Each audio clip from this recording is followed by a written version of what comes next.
Hello, folks. This is Maria Abreu from Abreu and Associates. Welcome to my channel. If you haven't already, please subscribe. And if you like the content of the video, hit the like button and make sure to share. So something that is on everyone's mind is what's the latest on the island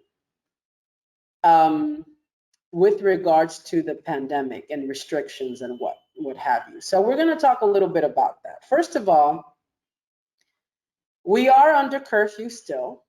Our curfew, however, is very relaxed in comparison to times past in other countries.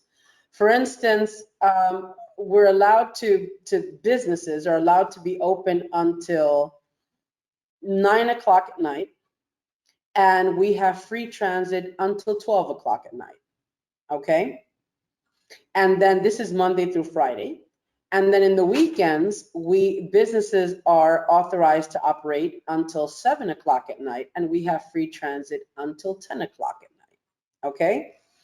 So the Dominican Republic has significantly relaxed their restrictions, meaning the curfew times. Businesses are operating normally because some time ago, the rule was that you could only sit outdoors. They didn't want people sitting indoors, especially when there was air conditioning in the place. So now businesses are operating normally within curfew times, of course. Restaurants as well. Beaches, of course, you have to see it. You have crowds of people. It may not be the most the wisest thing, but you have people going to the beaches normally as they did pre-pandemic. And I will tell you, where hotels and resorts are concerned, they do not have curfews within their area. So if you come to the country and you go to a resort, you obviously can't leave the resort after curfew, but within the resort, you can circulate until whatever time you wish. Okay. So within the resort, there are no restrictions. So people can go to dinner, after hours, they can, still carry on the same activities that they did before. The advantage of resorts is that the employees tend to live there. So normally, if you go to a restaurant by 9 o'clock, they're looking to wrap it up or a little bit before because they have to close down by a certain hour, by a certain time. But when it comes to resorts, because they live within the facilities, they don't have to really observe those restrictions. So if you're staying in a resort, you're not going to feel it as much as if you were just going to a hotel, okay, where you have to, where they have to shut down at a certain time, okay? The most important advance is something that I mentioned in a video before. The government offices are starting to work regular hours. Like immigration was only working until 3, which meant that their last appointments would be until 2:30. Their normal office hours have always been until 4, and they have started to work their full office hours. Another thing, immigration is fully staffed. The state agencies are starting to, bring all of their staff back, and they're starting to work, with the normal staff instead, as opposed to a skeleton crew, or alternating. They would have like different people work certain days of the week. So they had their entire staff working, but not all together. And so that has changed, okay? So they're not, limiting themselves to virtual processes anymore, because we suffered many delays. There were many delays in things like registering a company. The court calendar became quite a mess. So they're starting to wean off of the virtual interchange, and they're starting to do everything, physical, like in presence, okay? So also schools. Schools, as of last week, started inviting students back to be there physically instead of virtually. This was very important because, as we know in the country, you have areas where people don't have so many conveniences, like a laptop or a desktop or a cell phone. So children were starting to suffer. Their educational, the quality of their education was starting to suffer.